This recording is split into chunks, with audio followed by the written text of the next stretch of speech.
Assalamu alaikum, my name is Azagoshi, and from now on, I'll be this channel's new face and the commentator in its upcoming videos. Today, I'll be creating a hybrid for Chan that surprisingly hasn't been tackled much, defeating Goji Guy's Hank 2.0. In case you're well acquainted with the Great Hybrid War, you know that around a year ago, this YouTuber had started his own hybridization career by mixing random Jurassic Park/Jurassic World dinosaurs into one. When around that same period, Goji Center, a more famous YouTuber, created his own hybrid in Dam 2.0 that broke the internet due to causing an island-wide extinction event on Isla Nublar, and it's safe to say that Goji Guy didn't like it a lot. So, in a Halloween special, he created Hank, a hybrid theropod with a destructive, lightning-fast bite, strong forelimbs that strike with the force of a tugboat at the speed of 15 miles per hour in a split second, toxic skin secretions that cause nasty blood clots upon touch, and aquatic adaptations. For 19 days, this hybrid was deemed a godly entity, and its creation is what caused the outburst that we know as the Great Hybrid War.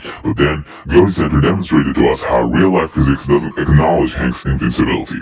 However, it still wasn't a complete failure, as just like with the Ultimasaurus, it had potential, and thus, Goji Center collaborated with Goji Guy to create a modified version, Hank 2.0, that's stronger, more congruent, and retains the primary characteristics of the original concept, quickly establishing itself head and shoulders as a true worthy adversary of the Indam 2.0 and one of the most formidable hybrids in this war.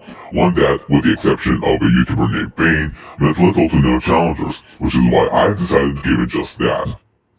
Now, before we move on to the genome, let me discuss something that I don't feel that gets enough credit by hybrid creators, the former owner of this channel included, despite its immense importance. Strategy, which is basically how does your hybrid leverage its assets, such as armor, weapons, mobility, etc., to accomplish a certain task, in this case, killing its targets. For instance, the Allosaurus giganteus was created as a juggernaut covered from every single angle with impenetrable armor to block anything thrown at it by the final 16, equipped with a large arsenal of weapons to take down different types of hybrids, with refined cognitive and instinctive traits to leverage its strategic play during combat with finesse, and decent locomotive capabilities to work its way around the superior speed and agility of smaller, more nimble opponents. And before you ask, yes, due to the sheer amount of criticism it has received, I will be creating a 2.0 version. So, in the case of Hank 2.0, who has quick snapping jaws with specialized saliva to cause heavy bleeding and infection, jacked arms with large claws that can send a lizard being to oblivion, toxic skin secretions that upon touch can give you the acid trip of a lifetime, and light, osteoderm-like armored skin reinforced with underlying skin padding for protecting its bulky body, I deduce that close quarters combat carries many risks and is not worth investing entirely in it as a viable means of dispatching this hulking beast. Which is why my hybrid is gonna rely primarily on range combat for this mission, which means that it must have 1. An effective ranged weapon to heavily damage or straight up kill Hank 2.0, which in case that you didn't know from my teaser, is fire. Actual fire, not burning acid. 2. Speed and agility to keep its distance. 3. Superb stamina and high energy reserves to exercise this tactic long term. And 4. Extra traits for worst case scenarios. With that out of the way, let's begin. In classic tradition, let's start with the base genome, for which I picked Ingentia Prima, providing the overall body shape, a surprisingly good color and night vision as a starting point in the sensory department. Then I added Brachytrachelopamusi, a small sauropod that gives my hybrid air sacs plus hollow bones for greater stamina and contributions to the pelvis to support a longer, more whip-like tail.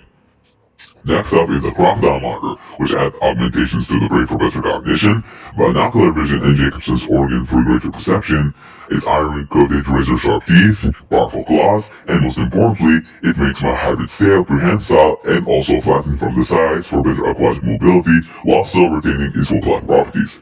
Not to mention its gular pump, a specialized muscle in the throat that increases oxygen intake for greater stamina. I also picked the Gila monster as the primary contributor to my hybrid's jaws, aka skull shape, jaw neck musculature, and venomous saliva, in addition to decreasing my hybrid's helm's size for better stability, stealth via weight distribution on forelimbs for quieter footsteps, and speed by greater forward thrust with 2 extra points of contact with the ground, as well as gaining the ability to store fat in its tail for greater energy reserves. The next genetic additive in our list is the Galapagos marine iguana, which provides a slight influence to my hybrid skull shape, making it resemble a square. Not to mention that besides being an adept swimmer, it's also a master of stamina and endurance, being able to lower its metabolic rates in the case of food scarcity, hold its breath for extended of time underwater, and even momentarily stop its own heartbeat, which also helps with hiding from stronger competition. The Calabar python needs no introduction if you've watched some of these channels' previous videos, as it's added for its thick, rhino-like skin for protection. Now I'm about to discuss the million-dollar question.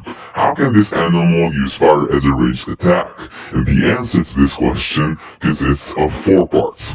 1. The golden-tailed gecko, which possessions our hybrid special glands, which will come from a different source, on the top part of its tail, which it will then lift up and squirt the special substance, not to mention it also adds adhesive pads for better climbing. 2. Florida skunk, providing its specialized anal glands, which shoot out a noxious spray composed of harmful phials, which are also flammable, and with a long tail that they lift upwards like the gecko when firing their spray for better mobility. This also contributes to a better degree of control over how much spray they shoot, especially with larger glands that have greater storage capacity, so as to not suffer from insufficient spray that would otherwise leave it vulnerable. 3. The tufted capuchin, which provides the basic 8 perks, better intellectual capabilities, fast twitch muscles around the arms and legs, and flexible forelimbs with opposable thumbs, in addition to longer toes for better climbing, as well as greater degree of control over its prehensile tail, making it better built for the task. However, it is its intelligence that will help my hybrid in achieving the ultimate recipe for cooking Hank resurgens. And 4. The black kite, providing the one thing that prevents primates, other than humans, from using fire despite demonstrating the cognitive potential to do so, the instinctive motif. Apes like chimps and bonobos don't need fire since they have physiological adaptations that makes them dispense with it. But now the black kite's ability to learn how to use fire for hunting and such, combined with tufted capuchin's creativity and ingenuity, my hybrid can now create a decently sized fire on a stick, a fire it sprays at it to make a primordial flamethrower. With that out of the way, let's get back to the basic additions, such as the horn grip, which is added for its great vision both at the surface and underwater, as well as sailfish for its, sail. In addition to Virginia's opossum that reinforces its immune system, prehensile tail, and intelligence, in addition to better thermal manipulation, or in other words, they can change their body temperature at will, which is helpful when playing dead. Smith's dwarf chameleon further boosts the effectiveness of my hybrid's prehensile tail, in addition to being one of the very few chameleon species that utilizes its color change for camouflage. Lastly, I'm adding the wrinkle-faced bat, providing its superb echolocation abilities as well as strengthening its tooth composition as they're adapted for cracking hard nuts. And now, it is time to reveal the hybrid's true form. Ladies and gentlemen, behold! Pyrothanator goblinus, name meaning the Goblin Pyromancer, codenamed Thanos, standing in its quadrupedal stance at 3.5 meters at the hip and 5 meters at the sail, as well as 4 meters at the hip and 5.5 meters at the sail when standing in its bipedal stance, reaching a length of 13 meters and weighing at 7.5 tons. This genius of a hunter is capable of leveraging the mighty powers of heat better than any animal ever, as besides being able to manipulate its body temperature for diverse purposes, it also utilizes a primitive flamethrower to bring down larger opponents. Combined with acrobatic moves, great energy reserves, superb adaptability to different environments, and decent melee capabilities, this is a true underdog amongst the big leagues. And that's all for today. I would like to thank you so much for watching, and special thanks for Toxic P for having the kindness and generosity to revise a prototype of this hybrid and note out certain flaws as well as giving solid suggestions which would end up influencing this guy's genome.